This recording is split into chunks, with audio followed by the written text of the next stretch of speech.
ఈ చెట్టు నాది. ఈ చెట్టు నీడ కూడా నాడే అన్న ముసలాయనతో క్షమించు, ఈ చెట్టు నీడను నాకు అమ్ముతవా అని నమ్రతగా శివయ్య అడిగాడు. ఇంతకు శివయ్య ఎవరు? ఎందుకట్లా అడిగాడు? ఏం జరిగిందో తెలుసుకోవాలని ఉన్నదా? అయితే పాఠం చదువండి, మీకే తెలుస్తుంది. ఆ రోజు బడికి సెలవు కావడంతో పిల్లలందరూ ఊరి చివర మామిడి చెట్టు కింద ఆటలాడుకుంటున్నారు. కొందరు చెట్టు ఎక్కుతూ దిగుతూ కోతి కొమ్మచ్చి ఆడుకుంటున్నారు. మామిడికాయ పులుపు చెట్ట దులుపు అనుకుంటూ చెట్టు కొమ్మల్ని ఊపుతూ కాయలు రాలుస్తున్నారు మరికొందరు. మామిడి చెట్టుకు దగ్గరగా పెద్ద ఇల్లు ఉన్నది. ఆ ఇల్లు పిసినారి పాపయ్యది. పిల్లికి బిచ్చం పెట్టని పాపయ్య ఎవడనూ దగ్గరకు రానియ్యడు. ఎప్పుడూ రుసరుసలాడుకుంటూ ముఖం చిట్లించుకుంటూ ఉంటాడు. ఈ విషయం అక్కడ ఆడుకునే పిల్లలకు కూడా తెలుసు. అందుకే పిసినారి పాపయ్య కంట పడకుండా ఆడుకుంటూనే ఉంటారు. ఆ రోజు పిల్లల లొల్లి విన్నాడో లేదో, ఎవడ్రా అది, నా చెట్టుకిందే ఆడుతారా? ఎంత ధైర్యం మీకు? మీ పని చెప్తా అని అరుస్తూ పిల్లల్ని పట్టుకోవటానికి ఉరికాదు. పిల్లలు దొరికితేనా? ఈయన మాట వినిపించిందో లేదో పిల్లలంతా కాలికి బుద్ధి చెప్పారు. ఒకరోజు పక్క ఊరి నుండి శివయ్య అనే యువకుడు ఆ దారిన పోతూ అలసటతో మామిడి చెట్టు కింద కూర్చున్నాడు. ఆ రోజు కూడా యథావిధిగా పిల్లలు రావడం, ఆడుకోవటం పిసినారి పాపయ్య నిప్పులు చెరుగుతూ ఉరుక్కుంటూ రావటం జరిగింది. పిల్లలందరూ ఉరుకుడే ఉరుకుడు. పాపయ్య చెట్టు కిందికి వచ్చాడు. కాని చెట్టు నీడలో శివయ్య కనిపించాడు. అలసిపోయి ఉన్నాడేమో శివయ్యకు కునుకు పట్టింది. నిద్రపోతున్న శివయ్య పాపయ్యను గమనించలేదు. పాపయ్య కోపంతో, ఎవర్రా నువ్వు? పరాయి వాళ్ల చెట్టు నీడలో కూచోని కునుకు తీస్తున్నావు, లే అని గట్టిగా కేకలేశాడు. ఆ కేకలకు శివయ్య దబుక్కున లేచాడు. అయ్యా, క్షమించు. ఏమంటున్నారు? ఇంకోసారి చెప్పండి అన్నాడు. ఏరా, నేనన్నది చెవికెక్కలేదా? పరాయివాళ్ల చెట్టు నీడలో హాయిగా కునుకు తీస్తున్నావు అని అన్నాడు. శివయ్యకు పాపయ్య ప్రవర్తన వింతగా అనిపించింది. పరాయివాళ్ల చెట్టు నీడేమిటి అని అడిగాడు శివయ్య. ఇది నా చెట్టు. ఈ నీడ నా చెట్టు నీడ. నడు, బయటికినడు అంటూ పాపయ్య మళ్లీ శివయ్య మీద గట్టిగా అరిచాడు. ఈ చెట్టు ఊరందరిది కదా అన్నాడు శివయ్య. ఎవరన్నమాట? మా తాత ఈ చెట్టును నాటాడు. అందుకే ఈ చెట్టు నాది. ఇక ఇక్కడి నుంచి దయచెయ్యి అంటూ పాపయ్య కస్సుమన్నాడు. అదేమిటి? దారిన పోతుంటే సేద తీరటం తప్ప రోడ్డు పక్కన చెట్టు బాటసారులకు నీడనిస్తుందనే కదా మహానుభావులు చెట్లను నాటేది. మీరు మరీ వింతగా మాట్లాడుతున్నారు అని శివయ్య విస్తుపోతూ అన్నాడు. ఈ మాటలు పిసినారి పాపయ్య చెవికెక్కితే కదా. ఇదేమీ నీ జాగీరు కాదు. ఉత్తపుణ్యానికే చెట్టుకింద కూర్చుని ఇంకా నాకే నీతులు చెబుతున్నావా? లే, లే, నడు, మర్యాదగా ఇక్కడి నుంచి పో అని పాపయ్య అన్నాడు. ఈ మాటలకు శివయ్య మనసు చివుక్కుమన్నది. పాపయ్య ఎట్లాంటివాడో అర్థమైంది. ఎట్లాగైనా పిసినారి పాపయ్యకు బుద్ధి చెప్పాలనుకున్నాడు. అయితే, ఈ చెట్టు నీడను నాకు అమ్ముతవా, నేను కొనుక్కుంటా అని శివయ్య ఎంతో నమ్రతగా పాపయ్యను అడిగాడు. ఈ మాటలు విన్న పిసినారి పాపయ్యకు శివయ్య అమాయకునిలా కనిపించాడు. చెట్టు నీడను కొనుక్కుంటావా?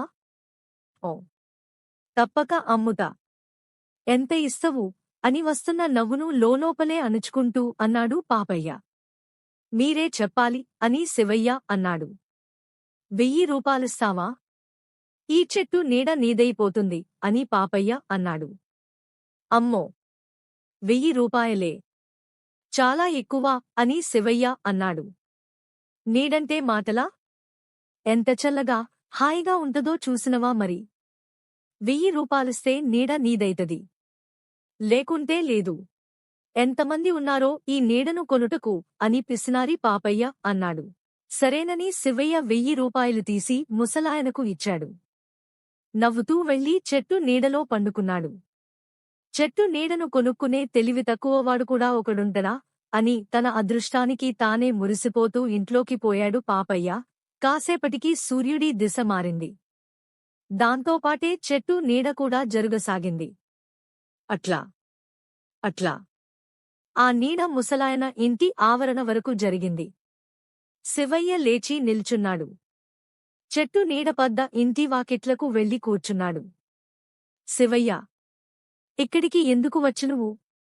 ఇట్లా ఇంకొకరి ఇంటి వాకిట్లకు వచ్చి కూర్చుంటవా? నడు, అవతలికి నడు అన్నాడు పాపయ్య. అదేంది అట్లా అంటవు? నువ్వు నాకు అమ్మిన చెట్టు నీడలోనే కూర్చున్నా కదా అని శివయ్య అన్నాడు. పిసినారి పాపయ్యకు కోపం నషాళానికి అంటింది. నా ఇంటి వాకిట్లకు రావద్దన్నానా? ఎన్నిసార్లు చెప్పాలి? పో అవతలికి ముసలాయన మళ్లీ గట్టిగా కేకలు వేశాడు. నువ్వు ఈ చెట్టు నీడను నాకు అమ్మావు కదా. ఆ నీడ ఎక్కడ పడితే అక్కడికి వెళ్లి కూర్చోవడానికి నాకు హక్కు ఉన్నది ఎంతో మెల్లగా చెప్పాడు శివయ్య. ముసలాయన తెల్లబోయాడు. లోలోపల గొనుక్కుంటూ ఇంట్లోకి పోయాడు. ఆ తర్వాత నీడతోపాటే శివయ్య అరుగుమీదికి, తరువాత అరలోకి పోయాడు. ఫో, బయటకు ఫో, నా ఇంట్లోంచి బయటకు ఫో అనుకుంటూ గట్టిగా చిందులు తొక్కాడు ముసలాయన. శివయ్య చిరునవ్వులు నవ్వుకుంటూ కూర్చున్న చోటు నుండి లేవలేదు. చెట్టునీడ దిశమారి పాపయ్య తోటమీద కూడా పడ్డది. శివయ్య తోటలోనికి పోయి నీడపడిన చోటులోని కూరగాయలన్నీ తెంపడం మొదలుపెట్టాడు. ఇది చూసి పిసినారి పాపయ్య లబోదిబోమనుకుంటూ కన్నీరు మున్నీరుగా ఏడ్వడం మొదలుపెట్టాడు. తెల్లారి ఆ తర్వాత రోజు ఇట్లా ప్రతిరోజూ శివయ్య చెట్టు నీడతో పాటు జరుగుతూ, పడుకుంటూ, కూర్చుంటూ పిసినారి పాపయ్య ఇంట్లోకి పోతూనే ఉన్నాడు. తోటలోని కూరగాయలు తెంపుకొంటూనే ఉన్నాడు. ఆఖరికి ఓ రోజున ముసలాయన ఇక ఉండబట్టలేక, బాబూ, నా చెట్టు నీడని నాకు ఇచ్చియ్యి, నీ 1000 రూపాయలు నీకు తిరిగి ఇస్తా అని అన్నాడు. ఇంత చక్కటి చెట్టు నీడను అమ్మే ఉద్దేశం నాకు లేదు. నా నీడ దగ్గరికి రావద్దు, వెళ్ళిపో ఇక్కడి నుంచి అన్నాడు శివయ్య. ఇక లాభం లేదనుకుని పాపయ్య ఊళ్ళో వాళ్లకు ఈ విషయం చెప్పాడు. ఇది విన్న ఊరి వాళ్లందరూ పిసినారి పాపయ్యకు తగిన శాస్త్రి జరిగిందన్నారే తప్ప ఎవరూ సహాయం చేసేటందుకు ముందుకు రాలేదు. పాపయ్య, ఇంకేదన్నా చెట్టునీడ ఉంటే మాక్కూడా అమ్ముతవా? మేము కూడా కొనుక్కుంటాం అంటూ ఆట పట్టించటం మొదలుపెట్టారు. చివరకు పిసినారి పాపయ్య ఊరి పెద్దకు ఫిర్యాదు చేశాడు. ఊరి పెద్ద శివయ్యను పిలిపించాడు. శివయ్య జరిగినదంతా వివరించాడు. శివయ్య చేసిన పని సరైనదేనని తీర్పు చెప్పాడు. తీర్పు విన్న పిసినారి పాపయ్య తన తప్పు తెలుసుకుని పశ్చాత్తాపంతో కుమిలిపోయాడు. ఇది చూసి పిసినారి పాపయ్యలో మార్పు వచ్చిందని గ్రహించిన శివయ్య, పాపయ్య, చెట్టు నీదే, నీడా నీదే, నీలో మార్పు కోసమే ఇదంతా చేసినా అని అన్నాడు. పిసినారి పాపయ్య శివయ్యకు 1000 రూపాయలు తిరిగి ఇచ్చివేసి కృతజ్ఞతలు చెప్పాడు. అప్పటినుండి చెట్టు నీడలో ఎవరు ఎప్పుడు కూర్చున్నా ఏమీ అనేవాడు కాదు. తాగటానికి నీళ్ళిచ్చేవాడు. బువ్వ కూడా పెట్టేవాడు. పిల్లలందరూ ఆటలాడుతుంటే వాళ్లతో కలిసి ఆడుకుంటూ పిల్లవాడైపోయేవాడు పాపయ్య.